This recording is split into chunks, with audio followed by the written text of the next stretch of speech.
ಹರೇ ಕೃಷ್ಣ ಮಾತಾಜಿ, ಎಲ್ಲರಿಗೂ ದಂಡೋತ್ ಪ್ರಣಾಮ್. ಮಾತಾಜಿ, ಈ ದಿನ ನಾನು ರಾಧಾ ಕಿಚನಲ್ಲಿ, ರಾಧಾರಾಣಿ ಶ್ರೀಮತಿ ರಾಧಾರಾಣಿ ಕಿಚನಲ್ಲಿ ಖಾರ ಪೂರಿ ಅನ್ನೋ ಒಂದು ಸ್ನ್ಯಾಕ್ ಮಾಡಿ ನನಗೆಲ್ಲ ತೋರಿಸ್ಬೇಕಂತ ನಾನು ಇಷ್ಟಪಡ್ತಾ ಇದ್ದೀನಿ. ಮಾತಾಜಿ ಬನ್ನಿ ಮಾತಾಜಿ ಮಾಡೋಣ. ಹರೇ ಕೃಷ್ಣ ಹರೇ ಕೃಷ್ಣ ಮಾತಾಜಿ. ಈಗ ಖಾರ ಪೂರಿ ಮಾಡೋದಕ್ಕೆ, ಖಾರ ಮಸಾಲ ಪೂರಿ ಮಾಡೋದಕ್ಕೆ ಏನೇನು ಸಾಮಾನು ಬೇಕನ್ನೋದು ನಾನು ನಿಮಗೆ ಹೇಳ್ತೀನಿ. ಇದಕ್ಕೆ ಮೇಯ್ನು ಕೊತ್ತಂಬರಿ, ಹಸಿ ಶುಂಠಿ, ಹಸಿಮೆಣಸಿನ್ಕಾಯಿ, ಉಪ್ಪು, ಜೀರಿಗೆ ಮತ್ತು ಒಂದು 4 ಲವಂಗ.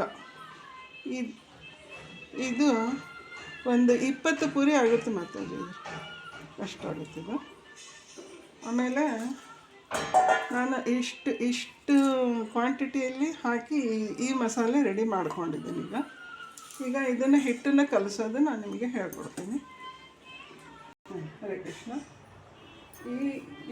ಈ ಕ್ವಾಂಟಿಟಿ ಮಸಾಲೆಗೆ 1 ಲೋಟ ಹಿಟ್ಟು ಬೇಕು, ಕಡಲೆ ಹಿಟ್ಟು ಹಾಕ್ತಾಯಿದ್ದೀನಿ. ಆಮೇಲೆ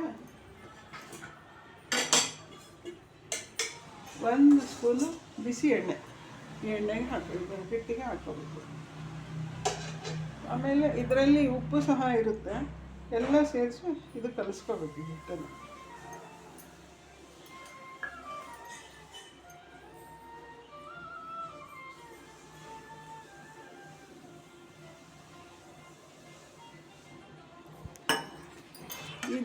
ಈ ಕಡಲೆ ಹಿಟ್ಟಿಗೆ ನೀರು ಜಾಸ್ತಿ ಹಿಡಿಯೋದಿಲ್ಲ, ಹಾಗಾಗಿ ಮೊದಲು ನಾವು ಏನು ಮಸಾಲೆ ಮಾಡಿರ್ತೀವೋ ಅದನ್ನು ಮೊದಲು ಕಲಿಸ್ಕೋಬೇಕು. ಹೀಗೆ ಇನ್ನೂ ಏನಾದರೂ ಹಿಟ್ಟು ಒಣದಾಗಿದ್ದರೆ ಸ್ವಲ್ಪ ಹೀಗೆ ನೀರು ಚಿಮ್ಕಿಸಿ ಕಲಿಸ್ಕೋಬೇಕು.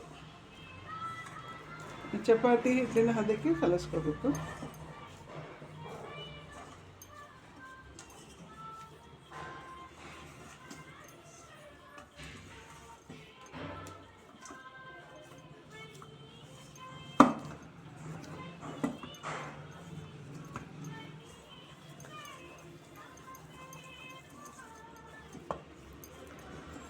ಮಾತಾಜಿ, ಈಗ ನೋಡಿ ಇದು ಕಲಸಿದ್ದಾಯಿತು, ಇಷ್ಟು ಉಂಡೆ ಆಯಿತು. ಇದು ಒಂದು ಬಟ್ಲಲ್ಲಿ ಇದು ತೆಗೆದಿಟ್ಕೊಂಡು ಈಗ ಇದಕ್ಕೆ ಮೇಲೆ ಇನ್ನೊಂದು ಲೇಯರು ಮೈದಾ ಹಿಟ್ಟು ಪೂರಿ ಮಾಡೋದಕ್ಕೆ ಕಲಿಸ್ಕೋಬೇಕು ಹಿಟ್ಟು.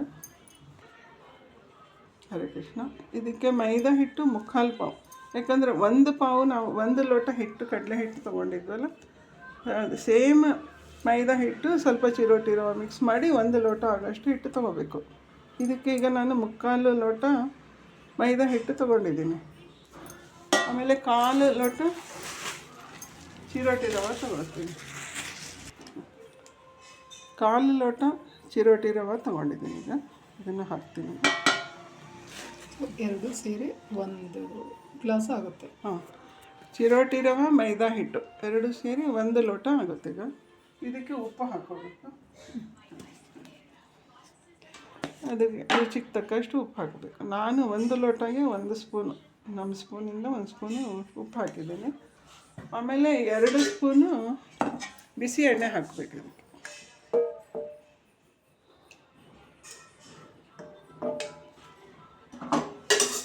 ಎಣ್ಣೆ ಹಾಕಿ ಮೊದಲು ಸ್ವಲ್ಪ ಹೀಗೆ ಕಲಿಸ್ಕೋಬೇಕು.